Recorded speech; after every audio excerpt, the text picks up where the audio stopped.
بسم اللہ الرحمن الرحیم۔ السلام علیکم۔ اسلام میں جمعہ کے دن کی بڑی فضیلت اور اہمیت ہے۔ یہ دن مسلمانوں کے لیے خاص برکتوں اور رحمتوں کا دن ہے۔ احادیث مبارکہ میں اس دن کی عظمت اور اس کے اعمال کی خصوصیات کا بار بار ذکر ملتا ہے۔ آج ہم ایک خاص وظیفے کے بارے میں بات کریں گے جو اگر جمعہ کے دن کر لیا جائے تو اس کے ذریعے سے اللہ تعالیٰ سے اپنی حاجات طلب کی جائیں تو اللہ کے حکم سے آپ کی ہر دعا قبول ہوگی۔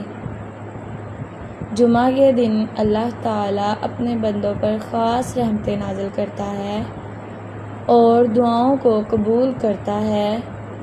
حضرت محمد صلی اللہ علیہ وآلہ وسلم نے فرمایا، جمعے کے دن ایک ایسی گھڑی ہوتی ہے جس میں اگر کوئی مسلمان اللہ سے کچھ مانگے تو اللہ اسے ضرور عطا فرماتا ہے۔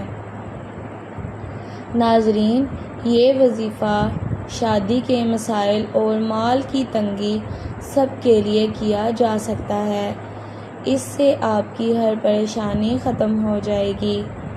وظیفہ بتانے سے پہلے گزارش ہے کہ ویڈیو کو لائک لازمی کر دینا اور چینل کو لازمی سبسکرائب کر دینا۔ شکریہ۔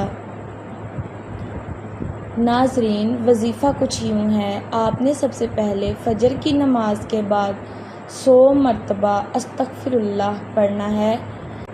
پھر نماز جمعہ کے خطبہ سے پہلے 2 رکعت نفل نماز ادا کریں اور ہر رکعت میں سورۃ الفاتحہ کے بعد 3 مرتبہ سورۃ الاخلاص پڑھیں۔ پھر آپ نے اللہ سے دعا کرنی ہے۔ اگر اللہ نے چاہا تو آپ کی ہر جائز خواہش پوری ہوگی۔ ناظرین، آپ نے پورا دن زیادہ سے زیادہ درود شریف پڑھنے کی کوشش کرنی ہے کیونکہ درود شریف دعا کی قبولیت کے لیے بہت مؤثر ہے۔ امید ہے یہ وظیفہ آپ کے لیے بہت مددگار ثابت ہوگا۔ ناظرین، اگر ویڈیو اچھی لگی تو ویڈیو کو لائک لازمی کر دیں اور چینل کو سبسکرائب کر دیں۔ یہ آپ کی طرف سے ہمارے لیے دعا ہوگی۔ شکریہ۔